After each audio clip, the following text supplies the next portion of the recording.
င်္ဂလာပါရှင်လေးတကွန် channel မှာကြိုဆိုပါရစေဒီကနေ့မှာတော့ကျမ်းမာရေးနဲ့ပတ်သက်ပြီးဝေမျှပေးခြင်းတဲ့အကြောင်းအရာလေးကအခုနောက်ပိုင်းလူအများစုမှာအဖြစ်များလာတဲ့လေကောင်းနဲ့ပတ်သက်တဲ့အကြောင်းအရာလေးကိုတင်ပြပေးခြင်းပါတယ် I don't want to play anymore. The pain. I can't live like this, Brian. လေကောင်းယောဂနဲ့ပတ်သက်ပြီးတော့အဖြစ်များတဲ့အချက်တွေကတော့အထိုင်များခြင်းအပူအဆက်လွန်ကဲစွာစားသုံးခြင်းဝမ်းချုပ်လွန်ခြင်းစားတဲ့အခြေခံချက်တွေကြောင့်လေကောင်းယောဂကိုဖြစ်ပေါ်စေနိုင်ပါတယ်လေကောင်းယောဂမှာအတွင်းလေကောင်းနဲ့အပြင်လေကောင်းဆိုပြီးတော့အမျိုးအစား2မျိုးရှိပါတယ်။အတွင်းလေကောင်းယောဂကဥ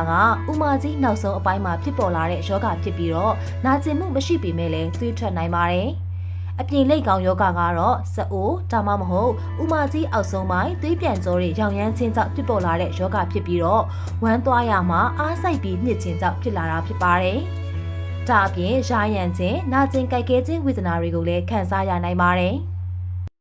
လေကောင်းယောဂဖြစ်နေတယ်လို့ခံစားရလို့ရှိရင်အမြင့်တက်များတဲ့စားစာတွေကိုစားသုံးပေးခြင်းရေများများတောက်ပေးခြင်းအထိုင်မများခြင်းပုံမှန်လေ့ကျင့်ခန်းလုပ်ပေးခြင်းရွေးတဲ့ရေမှာထိုင်ပြီးတော့ရေစိမ်ပေးခြင်းတို့ကိုလည်းပြုလုပ်ပေးနိုင်ပါတယ်အဆုံးထိကြည့်ရှုပေးကြတဲ့တယောက်ချင်းစီတိုင်းကိုအထူးပဲကျေးဇူးတင်ရှိပါတယ်ရှင်